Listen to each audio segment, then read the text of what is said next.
Hello and welcome to Weekly MTG and the Commander Masters debut. I'm joined by the one and only Gavin Verhey, who is here to share all the things behind the scenes of all these preview cards that we're going to talk about. Yeah, I'm so excited. It feels like I worked on the set so long ago, and we can finally dig into it and reveal a lot of the cool stuff that's in the product, which I'm stoked for. And also just stoked about talking about the draft a little bit too, which is a favorite of mine. Absolutely. So we got a bunch of preview cards we're going to talk about. We got some sections. We got some usual suspects, trinkets, legends, spice, all that sort of jazz.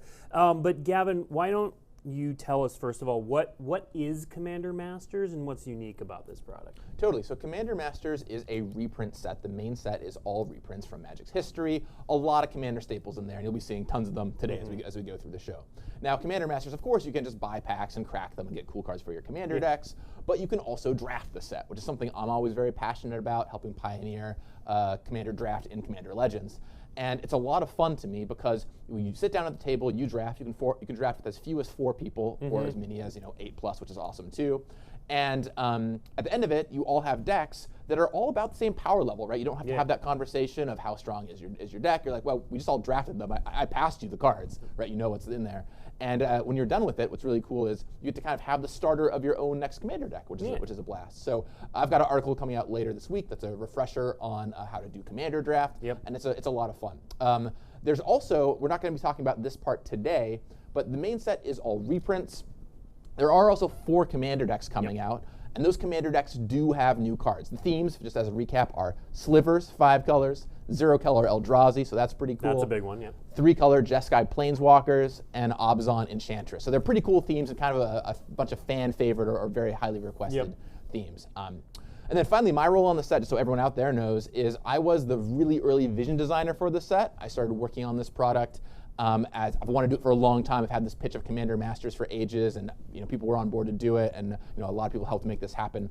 But then early on in the set design process, I got offered Doctor Who Commander, and I was like, well, that's kind of a dream project of mine. So we know how you feel about that. Yeah. So I handed it over to Brian Hawley and Corey Bowen to take the main set and Commander decks the rest of the way, respectively. So I kind of led the initial vision for the set, and I'll be talking about some of those choices in the draft today. Yeah, so. and Corey's going to be on the show next week. Brian was going to be on the show today, but he unfortunately got sick, so Gavin stepped in. No problem. Yeah, I can talk about Magic. You can talk about Magic and Commander and all that sort of stuff.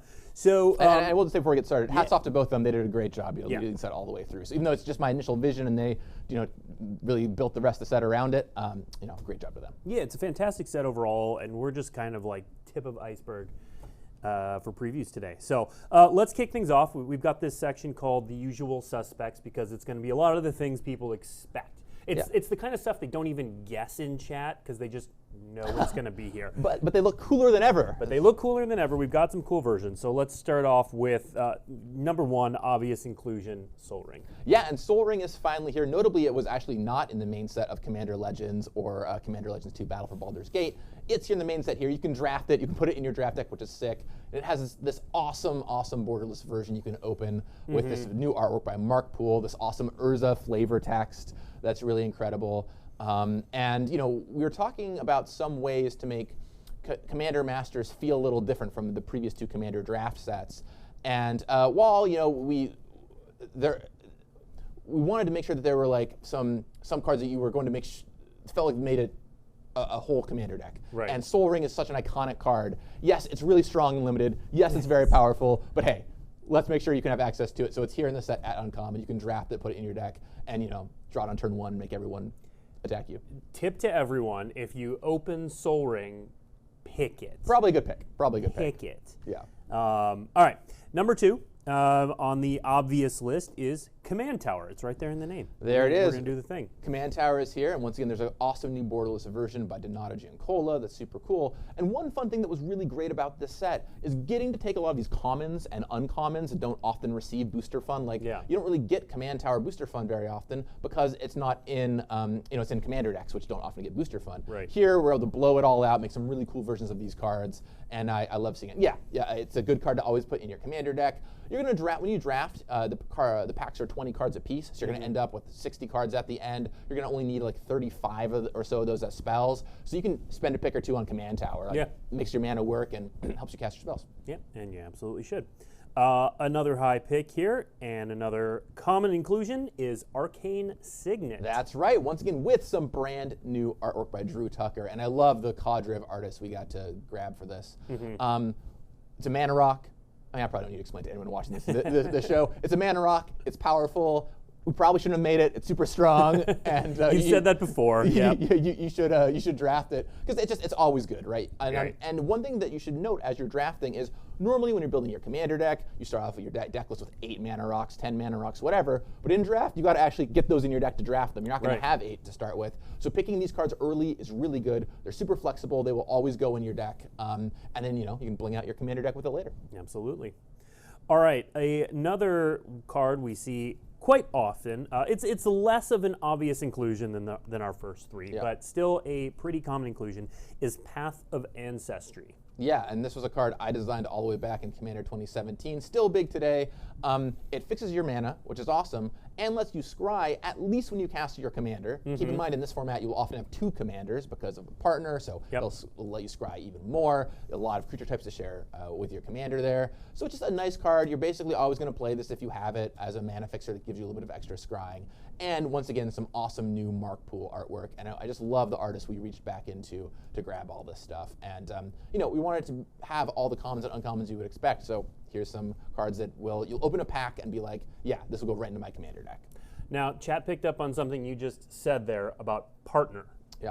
So how does that work in draft? Well, yeah, we were going to get there in a little bit, but I guess we'll pick it up we're going to get to it now. It's now. Oh, well, wow, what a great segue. A little bit, that's now. So partner. Yeah. Here's something that's really interesting with the design of this set.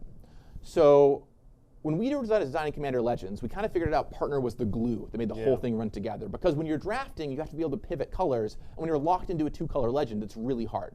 So with Commander Legends, we made a bunch of new partners. With Commander Legends 2 Battle for Baldur's Gate, we made a bunch of backgrounds, so we had that as a mechanic.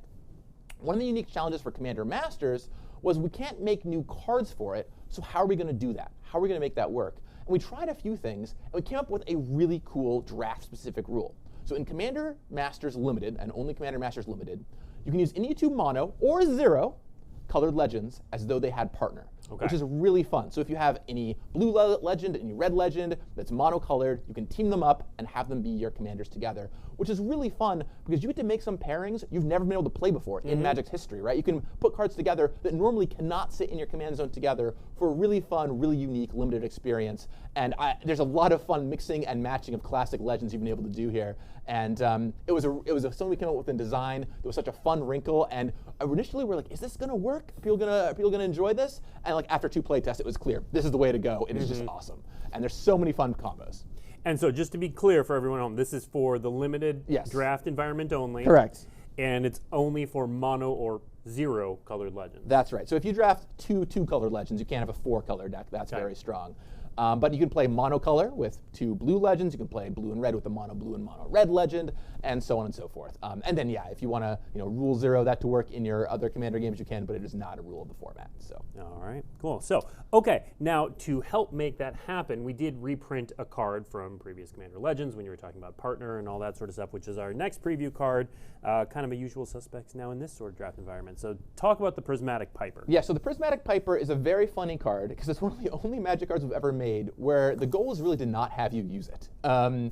Prismatic Piper is a funny one because it basically when you're drafting Commander Legends, you need to have a commander at the end of it. Your deck has to be able to match color identity. And so Prismatic Piper is like the, I didn't actually draft a legend that I needed, I have this. So it's kind of like a basic land. Right. You always have access to it. You can always grab it if you need to put into your deck. But just so everyone out there is aware, almost no one has ever had to use this card. In Commander Legends 1, I almost never saw this used. In Commander Masters, only in one playtest ever did anyone use this card. So I really would not expect to use this, but it is always there as a fail-safe, just in case you're drafting, you end up with a mono-blue commander, you need a red partner to pair with it. Okay, you can bring in the Prismatic Piper, and it'll get the job done in a pinch. It'll be there. It'll be there. It'll be there. But I think what we found when we were playtesting Commander Legends originally is people were really worried about not having a commander, even though it almost never actually happened. So just having that release valve makes you feel a little safer. Yeah. You'll have a deck at the end of the draft. You won't have to just go walk away and be like, I can't play Magic, which is not the idea. Now, we're not going to dive too deep into the draft environment today. But one of the things we did want to highlight is that the draft environment is in many ways shaped by downshifts as well.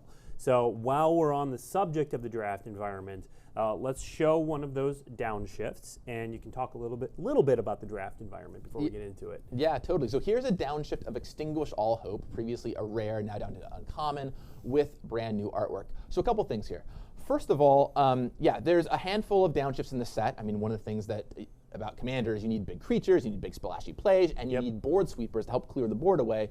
Board sweepers, not traditionally common or uncommon effects, so we brought some of those down. Now, across the board, it's not like every card is downshifted. A lot of cards are just played straight at their normal rarity, but there are some effects we really needed to get in there, and board sweepers are one of them. So there's a number of board sweepers in the set at uncommon, and this is a cool one here with Extinguish All Hope, all the way from Theros block, original Theros block.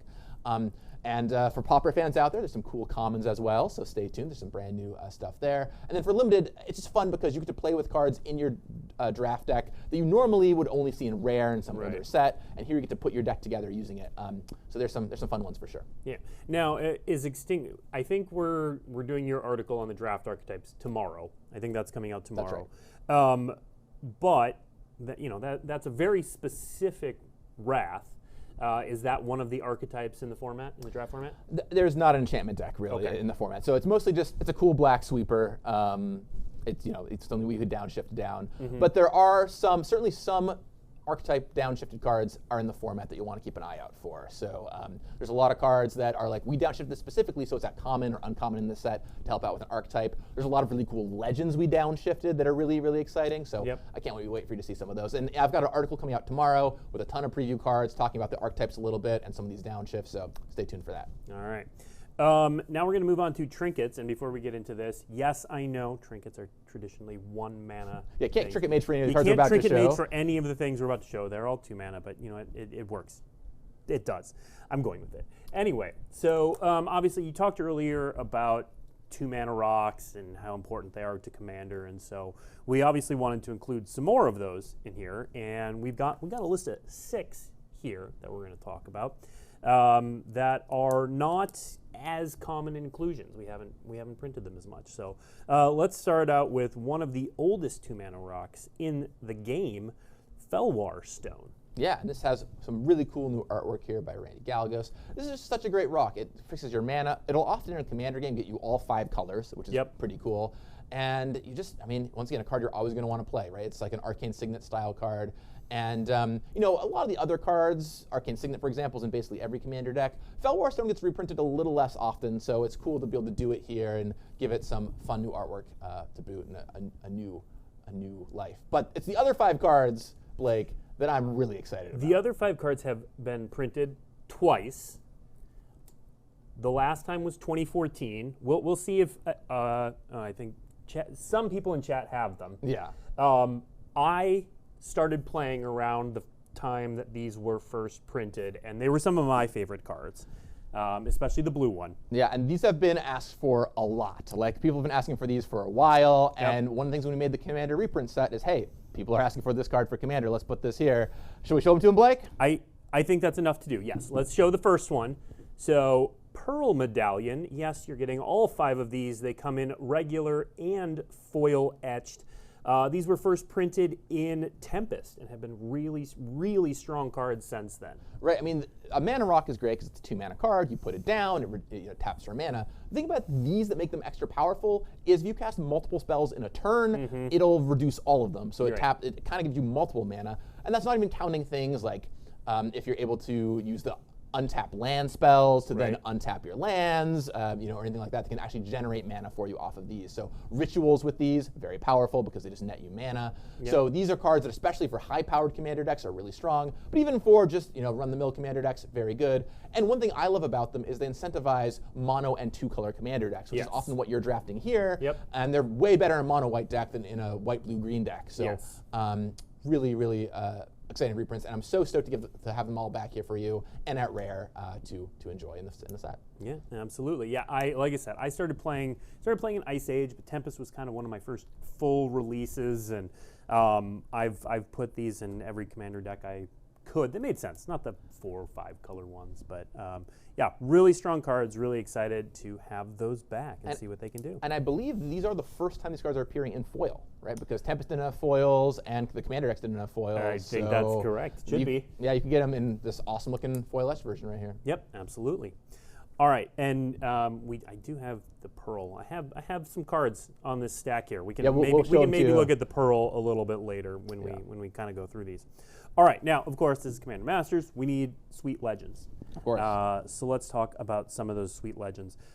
We've seen that there are colorless cards in this set. There's a colorless Commander deck. Are there colorless legends that you can try to build with? Well, we did mention earlier 0 color legends also apply, and there are just a couple, maybe some iconic ones. This next one pairs well with Soul Ring. So it does pair well with Soul Ring. If you happen to draft Soul Ring, I can recommend it. It's a little tricky to cast, but very rewarding when you do. Should we put it up on the screen here? Let's see Kozelek the Great Distortion. So you see 3 different versions there, the regular, foil etched, and Kozelek is one of the funky ones to get the borderless profile. I love just the idea of putting a borderless profile picture of Kozelek, as if there's like, no, this is my good side. Yeah. Also, it's so huge, right? It takes up like the whole frame. It's great. But yeah, this card is strong. It'll draw you a ton of cards. And while, there's not, you can't just add waste into your deck in this format. There's plenty of colorless ramp. You've seen Soul Ring already. There are ways to get colorless mana in the set. So you can draft this and play it.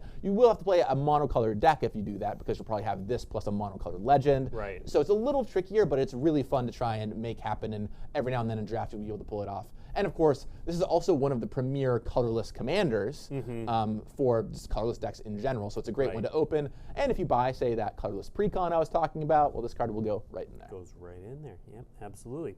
All right, next up, we have another monocolored legend and another oldie buddy goodie, Chainer, Dementia Master.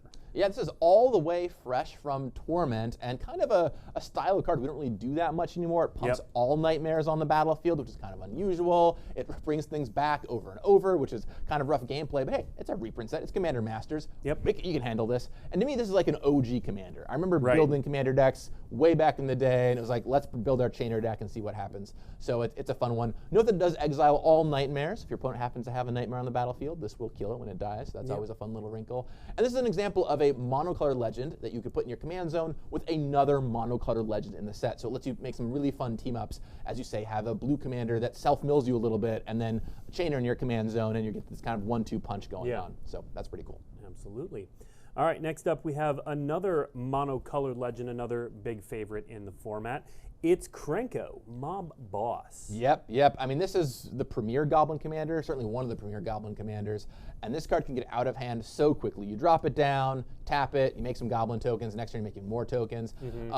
Also, if you happen to draft another mono-red Goblin Commander, you can really build your mono-red Goblin deck and go to town by having more Goblins around. So this is just a card that is really, when I think of Commander, this is like a hyper popular Commander card, and I'm glad we have it here in the set. Yeah, well, and it's another one of those cards that you talk about as it can do some cool things with pairings. If you have another Commander that allows you to sacrifice creatures for an effect, this creates a ton of creatures that you can sacrifice and do a thing. Yeah, we'll talk about the draft archetypes in my video and article tomorrow, but it's really fun to get to combine them in that way, because there's a go wide deck, for example. Hey, Krenko's awesome to go wide with. There's a sacrifice deck. Hey, it's awesome to sacrifice to. So finding those little synergies in draft is really cool and unique, and kind of only works with this fun little draft partner pairing rule. Yep. All right, next up. Now, I know I've seen some comments about the profiles, and people are a little weirded out by them, but for my money, this profile on this next card is gorgeous. I look forward to this seeing play. Yeah. Commander, modern, it's going to be a hot one. And I saw this and I was just struck immediately. It's a gorgeous piece. Absolutely. So let's take a look at Azusa, Lost But Seeking. And there is that borderless profile on the right. And brand new flavor text too to boot. Yeah, so absolutely. So talk about Azusa a little bit. Yeah, so this card, in addition to being a modern all-star, is another like classic Commander card to me, right? You know what Green likes doing? Playing extra lands. So it's pretty easy to ramp out of hand with this. If you have, say, a fetch land and Crucible of Worlds in play, you can go kind of nuts with it. And it's a sweet reprint to have around. Like when I think of Commander, this is a card I definitely think of, and I'm so glad we were able to give it this cool borderless profile version, so that there's another awesome version of this card you can pick up and play. Yeah.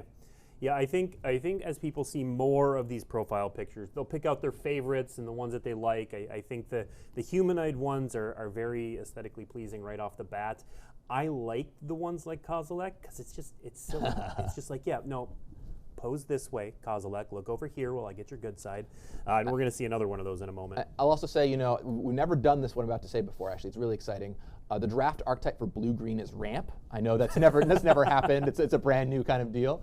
And so Azusa, very good in your blue-green ramp Very deck, good. So. Yeah, Azusa is good in basically any green deck. Well, especially when it's only half of your commander, right? Because one of the problems with Azusa is you cast it, it's sick on turn 3, and then on turn 8 you're like, well, I'm kind of out of lands to play. It's a 1/2. But when it's only one of your 2 commanders, you're like, oh, my commanders are Azusa and Kozelek. All right, well, that sounds okay. All right, next up, another commander favorite is Karador Ghost Chieftain. This one's been around for a bit and was not one of the original, but an early on made for commander card. Yeah, I think this was in the original set of commander decks. Might have been. I'm hedging my bets there. It's a really cool card. And one thing you'll note about this is I think, the first 3-color card we're showing off today. So a lot of the format is built around the monocolor legends because they're fun to team up. There are, of course, some 2-color legends in the set as well. But we wanted to make sure to have all kinds of goodies. And so, yes, you can draft cards like Karador. There's some 3-color cards in the set as well. And in Commander Draft, the more colors you add into your deck, the more powerful you can get because you just have more cards in the draft pool you can play. So in general, if you see a 3-color card, that's a really exciting card that can bring you into an archetype, and especially early on in the first pack, you'll want to grab it. And a lot of that mana fixing we saw earlier, Command Tower becomes even more important when you're trying to support a 3-color card. As far as the rest of Commander goes, this card is it's a classic. I like that it's pretty straightforward and simple, but really strong. And I still see this one played by people today. So it's an oldie, but really a goodie. Yeah, no, I have a Karador deck myself. I hate commander tax. I love getting around commander tax. This one lets you do that. I know it's great making your spells cost less. Exactly. So sign me up. All right, speaking of 3 colors and speaking of non-humanoid portraits, let's look at Maelstrom Wanderer, a classic and strong card. Yeah, coming in hot all the way from the Plane Chase 2, I believe. This card is a blast. This is an all-time favorite commander. Right? In Teamer, this is one of the most popular commanders in this color combination. The Cascade, all your stuff having haste is just strong. And when you're ramping up in this format, this is one of those things you definitely want to ramp into. Yeah, it's just a strong card. If I see this in my first pack, I'm taking it. One kind of fun story I'll tell is when I was building Commander Legends 1, the very first thing I did was make what I call a proof of concept, where I just, in my free time, basically built out a draft environment using all pre-existing cards, not unlike Commander Masters. And Maelstrom Wanderer was one of the first cards I put into my original prototype for Commander Legends 1, just to prove that draft could even work, whatever that was, 6, 7 years ago. And to see it finally here in a Commander draft format, being as awesome as when I envisioned it back then, is cool. So if you see this, draft it, and then after the draft, if you've never played with it in a Commander deck, you build a Commander deck around it. It's sick. Yeah. Blue-green, ramp archetype, so you're definitely getting some value off of this one. And there's probably some red cards you want to play too. There's probably some red cards, yeah, we'll do that too. All right, Spice. Now the Spice section has, I'll caveat this a little bit. So I didn't do this preview plan for the first time. Oh, who's doing it these days? Trick Jared. Shout out to Trick. But I still get to ask for things. And so I asked for some blue cards. There were some other cards in here. One of the cards in this section is a personal favorite of mine. It's not going to blow anyone's socks off, but I love the card because it's blue and it does a thing. And then the other cards are pretty darn powerful. So one of them is not blue, but isn't like an honorary blue it's card. It's like an honorary blue card because it like draws a bunch of cards essentially. So let's take a look first of all at land tax. Woo, what a reprint. I mean, all the way from the early days of Magic, this card has been played for ages. And just make sure you hit your land drops turn after turn after turn. You'll never fall behind with this card. And the thing to keep in mind with land tax, too, is those extra lands you're getting into your hand, you can just convert them into other resources. Anything that makes you discard cards for effects, anything that lets you loot them away. Super powerful. I mean, this card has been played in Magic for ages. It is a super strong card. And for 1 white mana, it's going to probably draw you at least 3 lands, if not 6, 9, 12 lands. And with 3 opponents to choose from, and especially if you're not the green player, it's going to keep happening over and over. And while I do normally make fun of deck thinning, it's like, oh yeah, fetch land, deck thinning by 1, not a big deal. With land tax, it is actually quite real, because when you're suddenly 9 lands, if you were in your deck, you're drawing just all gas. I've played games where I've gotten to the point with land tax where it's just like, oh, there's literally nothing else to search. I got all my every card I'm going to draw is a heater for the rest of the game. Yeah, it's just all gone. So and for 1 mana, 1 mana. What were we thinking back then? I don't know. I don't want to disparage the people who were working here back then. But Legends, Legends, ladies and gentlemen. Powerful Magic card. Very powerful Magic card. All right. I think we last saw it in, was it Battle Bond or maybe a Master set? It's been a while. It's been a bit. I'd have to look it up. But talk about a Commander card. I mean, that card has been played in Commander since pre-Commander decks. It's truly a classic Commander card, and really sweet to have it back here. Absolutely. All right. Next up is the personal favorite for mine. I'm like caveating this for a little bit. I love this card. I lobbied for it to be on this list because I like talking about Evacuation. Evacuation, it just does something that like no other card does. Yeah, sure, Cyclonic Rift might, do the whole thing, but this feels way more fair. It's like a Blue Wrath. It's at instant speed, returns all the creatures to their owner's hand. I love this card. We now get a foil-etched version. I'm happy to have it here. I'm sure some other blue mages are too. Well, yeah, and in limited, once again, like making sure that you have access to those board sweepers, just ways to clean up the board or get rid of all those pesky tokens. Great, and the fact you can reset your own cards. I know you're a fan of, I think Muldrifter is the name of the card. It is the name of the card, yeah. Yeah, so it's, I'm not saying that that's in the set necessarily, but it's great to reset your own ETB creatures and use them again. So a Blake personal favorite here that is back once more. Also, chat, I'm not confirming that there's no Cyclonic Rift in the set. I'm saying this card is no Cyclonic Rift. Yeah, that is not, I see that. It's not what I'm trying to say here. Just saying it's a little understated. It's elegant. Yeah. It's elegant. Love Evacuation. All right. Also elegant is our final preview card, and this is where I get to talk about Canadian Highlander, because this card is pointed. But it was originally designed for Commander, and I believe you originally designed this card. That's right. I designed this card all the way back in Battle Bond. Yeah. So we had an Imperial Recruiter and then Recruiter of the Guard, and I was like, let's keep this fun little super cycle going, and let's make the blue one, so let's give you Spellseeker. And we've got fantastic new borderless art there on the right. And this card, yes, he's playing all matter of places, certainly in Commander, Canadian Highlander. Yep. Even sees some Eternal play as well. Just a creature that comes and tutors something when it comes into play. Turns out when it tutors up blink effects, that's pretty good because you get to use it a bunch more times if you're ephemerating or momentary blinking. Say, have you ever searched for Ephemerate? Because that does some things. This is a competitive Commander staple. So when we were looking at the set and putting cards in for Commander Masters, we wanted to hit a wide range of Commander players, right? Yeah. So there's some cards that are definitely targeted toward the more like, hey, we're just battle cruisering Magic into each other. Let's play big creatures, smash you. And there's some that are, hey, if you're a more competitive Commander player, there's stuff here for you too. You've already seen Jeweled Lotus, for example, as previewed in the set. And Spellseeker certainly goes into that camp of like, any deck can play this. It's probably pretty good in any deck. Go find your counterspell or whatever. But if you were playing a super streamlined, powerful Commander deck, this is a powerful one. And if your Commander is a Nala, it is especially powerful. I think you can like kill someone with just a Spellseeker and a Nala if you have the right cards in your deck. So yeah, you're gonna want to get this. And I love the new borderless version. That's just phenomenal art and a cool little twist on this card. Yeah, absolutely. All right, so that does it for preview cards, but we have some time left, and we have Gavin Verhey here. So if you have questions about the set, about working on about any of the cards, we've got some physical examples here. Go ahead and put them in chat. It'll help if you tag @Magic so I can see them a little bit better, and we will try to answer them. In the meantime, there are more previews coming today and the next 2 weeks. Commander decks are going to be next week, including on this very show. We're going to do our first Commander deck preview. So if you head to which deck are we showing off on the show? I forget. If it's Corey, I bet it's the Planeswalker deck because it's got Commodore Guff. Okay, it is. It is confirmed the Planeswalker deck. Yes. Thanks, Commodore Guff. Should we show off some of the cards here where people are dropping questions into the chat? I mean, we have a bunch of questions. All right, so let's get to that. Why wait? All right. I should know if people are going to have questions right away. What are we waiting for? So let's see. Are you reprinting the free Commander spell cycles? You'll just have to wait and see. Yeah, if your question in general is this in the set, we're probably not going to tell you. Yeah. So we've hinted at it. You're going to talk more about it tomorrow, but what are some of the draft archetypes? Okay, draft archetypes. Should you just tell them all right now? Yeah, go. Okay, I'll go through it right now. So here's what we got.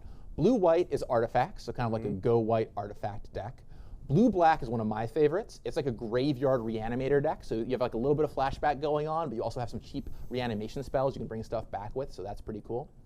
Black-red is sacrifice, kind of classic black-red combination. You can sacrifice some of those tokens. Red-green is power matters, so there's a lot of Magic cards that care about high power. Some are gated at a certain power number, some are just having high power, so that's pretty cool. And then green-white is kind of a go-wide deck with, make some tokens, go wide, put counters on them, that kind of thing. All right. Those are the allied colors. Going into the enemy colors, we've got white-black, which is token sacrifice. So once again, go wide or sacrifice your tokens. Whatever you feel like you're doing to those tokens. Black-green is actually a really fun one. This is a slow tokens deck where you kind of accrue token value over time, get some morbid triggers, and as a little hint for you all, there's a Saproling sub-theme you can draft. So that one is pretty darn fun. There is a green-blue ramp deck. Yes, look, it works. What else do you want? You're gonna draw cards, play lands, and kill your opponents eventually with something. That's better. Blue-red is spells. Once again, oldie but a goodie. And red-white is equipment. Now, one of the things I want to stress with these draft archetypes is we built these into the set. They're there. There are cards that care about them. But really, what we found is people kind of draft their commanders early and latch onto their commanders. And there's a lot of sideways stuff you can do with those commanders. So the draft archetypes are even a little less prescriptive here than they wouldn't be in any other set. Because so often your real draft archetype is whatever commander or commanders you have, right? If you end up with Krenko, well, maybe you're picking up all the goblins you can to try and build a goblin deck, which is certainly not a draft archetype, but it's a pretty cool thing to do. So the draft archetypes are there. They're cool. But really, I think there's a lot of ingenuity and innovation that's allowed in this draft. So when you draft it, you'll probably have an experience you will never have quite again. All right. A lot of questions about Pauper since you mentioned Downshifts. So I'll ask kind of the most overall one. I know you mentioned some Downshifts. How much were you thinking about Pauper's health while downshifting? Yeah, so once again, I'll call out that I only did if in case you missed it at the beginning, I only did the initial vision design for this set. So it was the very early, like first couple months of design. Then I handed it off to Brian Hawley to finish the main design of the set. So I don't think Brian, I don't want to speak firmly on his behalf, and I'm pretty sure he wasn't thinking too much about Pauper while downshifting the cards. With that said, I did look through the set at the end, and there are some pretty exciting downshifts and some cards that I know I'm stoked to see people try and give a handle on. So look, every Commander Legend set so far has had pretty big impact on Pauper. I think Commander Masters will also have a few cool cards for there too, including, I guess I probably shouldn't say that, but there's one card that is finally in paper at Common, which has never been printed at paper in Common before, which I'm really excited about. So you'll see that in my preview article we'll get to that tomorrow. Yeah. Let's see. Gavin, will you be playing the limited Commander Masters in Barcelona? Well, the funny thing about going to Magic Cons is I have very little time to actually play Magic because I'm very busy doing everything else. But if I have extra time, it's definitely what I want to be doing. If you are going to Barcelona, though, be sure to check out both Game Nights Live, which I'll be a part of, as well as my Unknown event. I'm bringing it all the way to Barcelona, and there's some new spicy stuff there. So sign up for that, and I'll see you there. All right.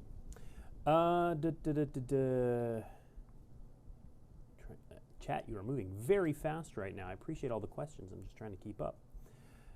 Let's see. Gavin, what is your favorite Magic card? My favorite Magic card is the card Future Sight.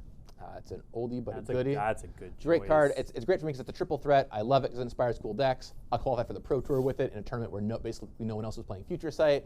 And I love the card in Commander. It's like a no-pass in cube for me, so I love it. It's great. Yep. And I keep making effects like it, so if you keep seeing a bunch of play at the top of your library cards, it's probably my fault. Yep. Are there serialized cards in collector boosters? So there is an article going up at the conclusion of this stream called Collecting Commander Masters that is going to have all of the where to find this, what you can see, where things are found, that sort of deal.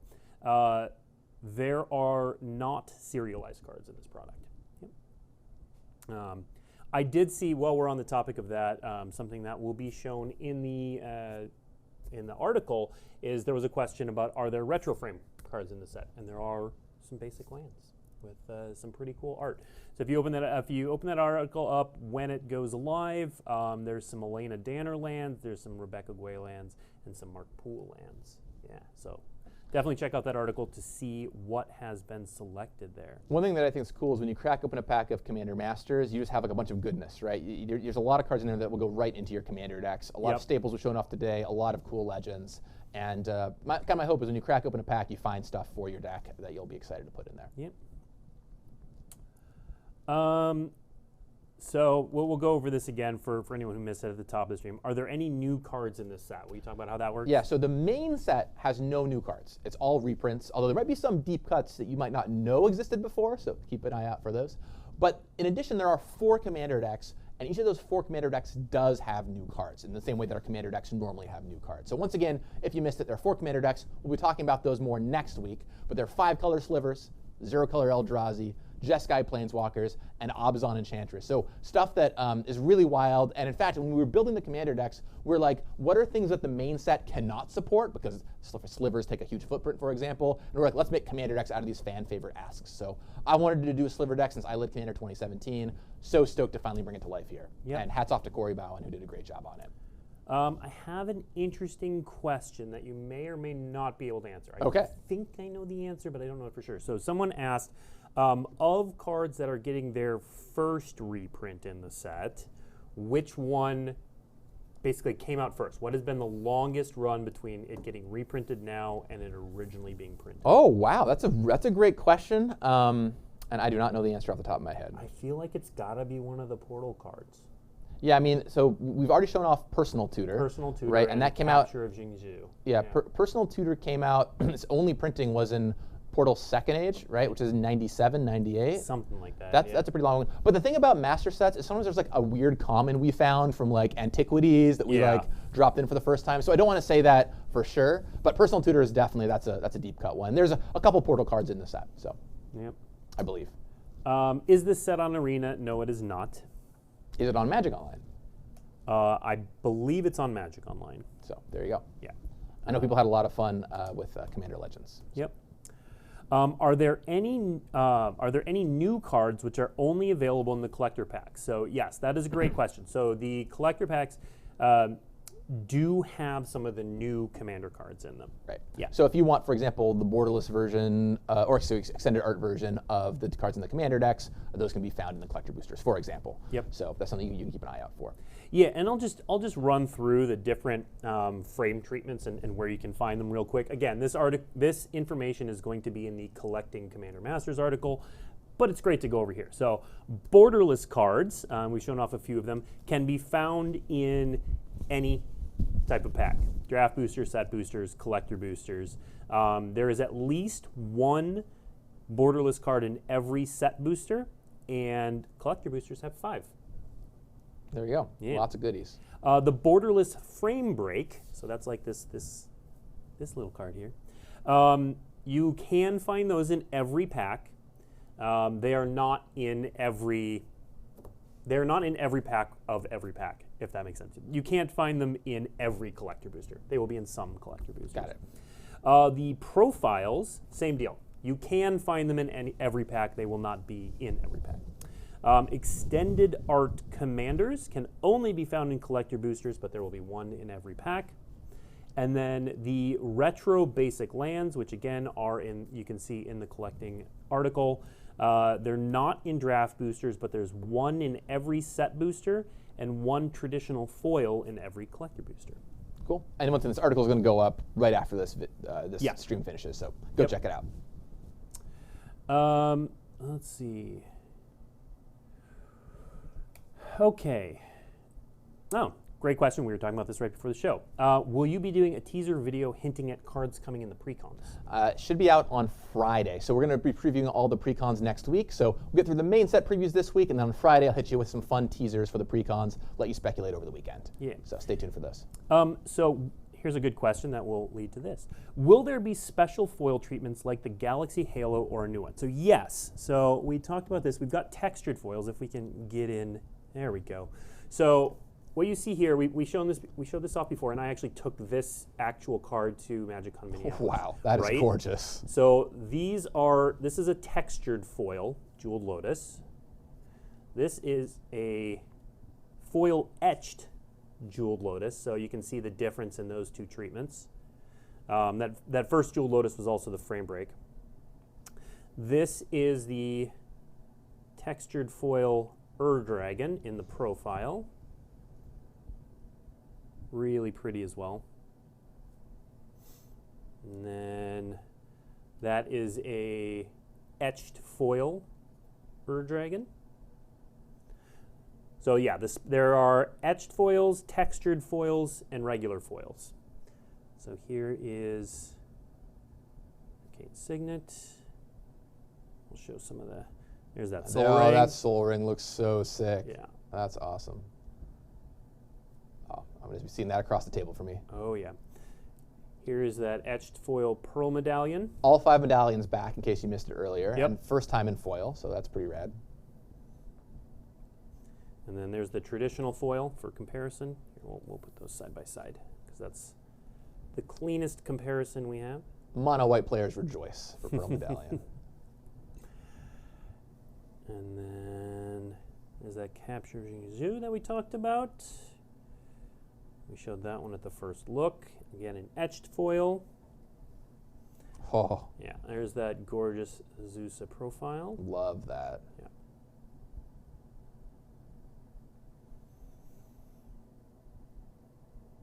And then there is an etched foil Lantax. Wow. So cool it's blinding. That's rad. I love how the little like wisps in the artwork like light up with the foil. Yep, That's cool. Absolutely. All right, let's see. Yeah, if you have more questions, you can throw them in chat. Once again, I was just the early vision designer on this set, so Yep. I didn't make all the final calls. I don't know everything, but I'm happy to talk about what I do know. To that end, all the questions about the pricing of packs, again, that is not Gavin's area. Gavin is on set design, so we're not ignoring you. It's just not Gavin's area of expertise. It's the same reason we're not answering most arena questions or questions like that, because it's just not what Gavin's Yeah, for. contrary to popular belief, I have no coding ability whatsoever. I do not code arena. I can't help you out with anything there. Okay, here's a question. What is the most recent set cards were pulled from? Ooh, that is a really good question. I don't remember exactly everything that made it through, but pretty recent. I think there's some cards from, I don't think there's anything from March the Machine or 1, but maybe there's a Bro card in there, okay. or DMU. I don't know for sure, especially because a lot of them are common cards that help the archetypes run. Right. I know there's a Modern Horizons 2 card in there, a couple other places. So it's definitely stuff from the past couple years, but I don't remember exactly where. With commons and uncommons especially, we kind of grab whatever we need to make the archetypes work, right. even if they're pretty recent. So, yeah. Okay, I've seen a bunch of good questions about pre-releases. So, couple things. One, this set does not have a traditional pre-release. So, there are not pre-release packs. It's not, some stores may not run pre-release events. We have what are called preview events, because you can draft. You can't purchase product, so it's not exactly the same thing, but premium WPN stores will be able to run preview events that are draft events the week before release. And let me run through the dates real quick to keep in mind. So today is when previews begin. Commander deck previews are July 17th through 20th, so that's next week. The full card image gallery will be up on July 21st. The pre-release with Loading Ready Run will then be the very next day on July 22nd. So we'll get the full set, and then Loading Ready Run will do its pre-release. And then the WPN Premium Store preview events are July 28th through 30th. So that's where, if you want to draft, select stores will be running preview events. And then the global launch is on August 4th. So July 28th, August 4th, that's the 2 release points. And then tucked in there, Command Zones Extra Turns gameplay featuring this set will be on August 2nd. So be sure to check that out. So that's kind of the cadence and how the pre-release events are going to work. Yeah, and I'll call out too, just because it's easy to miss in there, that you can play sealed with this set. There's nothing wrong with playing sealed with this set, but really draft is what the heart of the experience is. And so making these preview events about drafting as opposed to sealed made a ton of sense. So you look at those draft archetypes, you get to kind of craft your deck with the commanders you get to draft. It's pretty fun. on. Also call out that I believe we'll have some stuff going on with the set at MagicCon Barcelona as well. So if you're in Europe over there, check it out. There's going to be a lot of cool stuff happening. Yeah. We answered this before, but let's rehash it here. Will draft be in the style of traditional Commander with 100 cards or Brawl with 60 cards? Yeah, so Commander draft this time is done the same way it's been done in Commander Legends and Commander Legends Battle for Baldur's Gate. You're going to draft 320 card packs, picking 2 cards at a time, and then at the end of it, you'll build a 60 card Commander deck, probably about 25 lands, 35 non-lands. Your commanders do count toward your deck size there. And you have to hit color identity rule and all that good stuff. Now, once you start playing, it's just like Commander. Once you start playing, it's 40 life, free mulligan, all that normal stuff. And then the one thing that's actually often missed is, a lot of people don't know this, there's a fun fact for those watching. If you're drafting a normal set, I'll pick any Magic set in history, and if you draft 5 copies of a card, you can play all of them, right? Yeah. If you draft 6 lightning bolts, you can play all of them in your draft deck, and that sounds pretty good. You should do that. So in Commander Legends Limited, the singleton rule similarly does not apply. If you manage to draft multiple copies of a card, you can play all of them. So if you draft 3 Soul Rings, I recommend playing all of them, and your deck will be pretty strong, and you can play all of them. So that's one small tweak you should know about. And that's just a draft rule, and I think, once again, Legends does some fun things where, oh man, I never get to play with 2 copies of this card in Commander, but I get to do it here, just in this one-time draft format. Yep. Let's see. Are there, we've seen 3 color cards. Are there any 4 color cards in this format? You have to wait and find out. I can say that we have definitely gone above 3 colors because we've already shown off Dragon, who is 5 colors. So certainly 4 color is on the table, but yeah, wait and see the set. Yeah. If I say yes to that, it really narrows down the number of cards that could possibly be there. So you'll just have to wait and find out. This is a question just for you, Gavin. Future Sight, do you like the original or the skull art? Oh, I'm original. That's what I qualified for the Pro Tour with. So Fairies with a Future Sight, no one could beat it. It was great. For draft, could you partner Krenko with Krenko? Yes, you can double partner the same legend. All the normal rules apply to that, so their command tax will go up separately, and I would not recommend casting them at the same time. Yep. But yeah, I believe you can do that. Okay. Do the extended art commanders come in foil? Yes, is the answer. Is there a colorless draft archetype? There's very few colorless cards in the set, colorless legends in the set to start with. Yeah. So you're not likely to end up with one. So there's not really a draft archetype. But I'll give you a hint. If you draft a colorless legend, you're probably going to want a ramp to cast it, right? Like, think about the colorless legends that exist. Most of them you're going to need a lot of mana for. So Kozelek being a great example of this. You got to get up to 10 mana. So I recommend pairing it with green is usually a safe bet, or blue, so the game will go along and you'll hit your land drops. But I mean, maybe you draft land tax, you hit all the land drops you need to cast. All the land drops all the time. Yeah. Mono white Eldrazi. Let's go. You could do it. You could do it. Did you say the PPR was the 22nd? I did. I did say that. Can we have Scion of the Dragon? I don't know. Maybe. Let's see. One thing I'll say about the design of the set is normally in precons, we don't put tutors in there, right? Unless it's like a basic land tutor, Evolving Wilds, Cultivate, because it's just complicated. You go buy a precon, you've never played it in your life, you play a tutor and you're like, what card do I go get?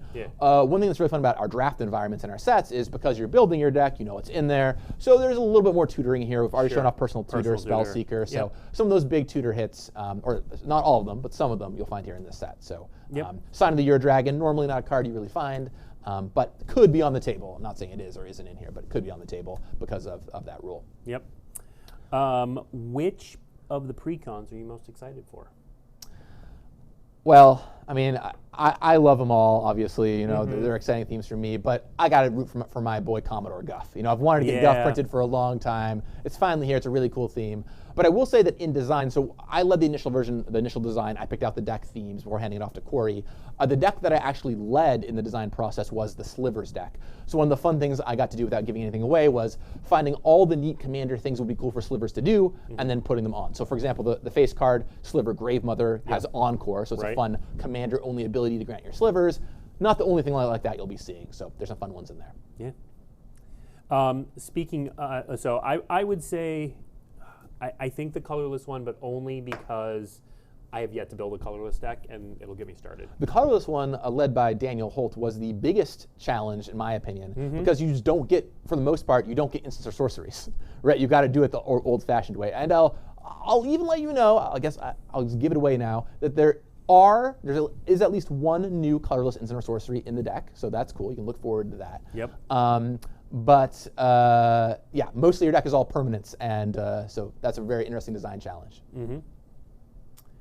Are there any more cards from Portal being reprinted? I think almost certainly there are cards from Portal and Portal Second Age and Portal 3 Kingdoms in this set that we have. There's more than one of them. I don't remember how many there are, and there might not be the spicy ones you're looking for. So I don't want to say anything for sure. But I love digging in those old reprints. We've seen Personal Tutor and Capture of Zhao already. Yeah. So I guess stay tuned. You may or may not know the answer to this one. Art's not your area, but you might have seen it. You may know. We'll ask it.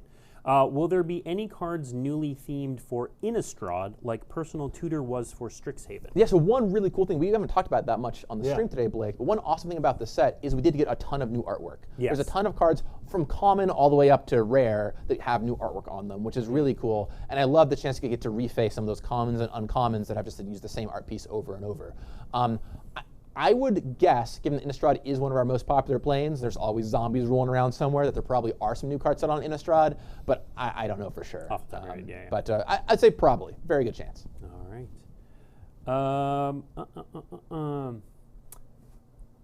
I think you can answer this. Is the colorless precon an Eldrazi focused deck or a colorless focused? Yeah, that's actually a great question because we talked about this a lot in the design process. Yep. It's very easy to call it the Eldrazi deck because the face card is an Eldrazi, you've already seen it, and there are, of course, Eldrazi in the deck, but it is a colorless focused deck. So while there is some Eldrazi stuff going on, colorless is the name of the game. So one of the fun things for us was finding things that are colorless but not Eldrazi to put in there and create. So for example, there's a new card set on Ikoria in the decks, and Ikoria had some of those colorless creatures lying around, so you can expect a few things that are not just Eldrazi. Of course, Eldrazi are a big piece of colorless, so you'll expect those too. Yep. Now, I don't think we've looked at any. Are there 3-color and 2-color uncommon legends? There are 2-color uncommon legends in the set. I don't believe there are any 3-color uncommon legends in the set. I can't say that for 100% sure, but I'm pretty sure that's true. But yeah, there's 2-color uncommons. Yeah. And the 2-color uncommons, by the way, are often your signposts for the limited archetypes. So when you see them, you'll be like, oh, okay, I see what's going on here. That's the thing I want to do. Is there any Lorwyn love in this set? I'm pretty sure there is, but I can't say for sure. As the person who just did vision design on the set, and then it's all reprints, I don't know the final art choices quite as much off the top of my head. All right, I'm trying to look for one last question before we have to go. Let's see. Sure. Is that a new room you're in? Looks very cozy. I haven't caught a stream in a while, but heard something about a new office space. Yes, we are in our second office, I guess. We moved out of the Renton space. We're going to be moving back into a different Renton space. But in the interim, we are in this non-Renton space. Yeah. But it's really cool. This is the game room. And this is a table that many games of D&D have been played on. And we gather in here sometimes. And we just happen to be streaming here. So we'll be, until the new studio is set up, we'll be streaming a combination of here and from my house. We'll be doing a little bit of both. So, all right. Every week will be a new surprise. Every week will be a new surprise. Next week, we'll be back here. I think the week after that, I'm streaming from my house. And next week, more Commander Masters. Next week, more Commander Masters. So here's the upcoming schedule. So previews start today. There are more previews. We just had the tip of the iceberg. There's plenty more coming. We tried not to take too much spice just for this show, so there's a lot more cool stuff coming. If you check out dailymtg.com, there is an article called Where to Find Commander Masters Previews that will have a list and some links to where those previews can be found today and through the rest of this week and next week.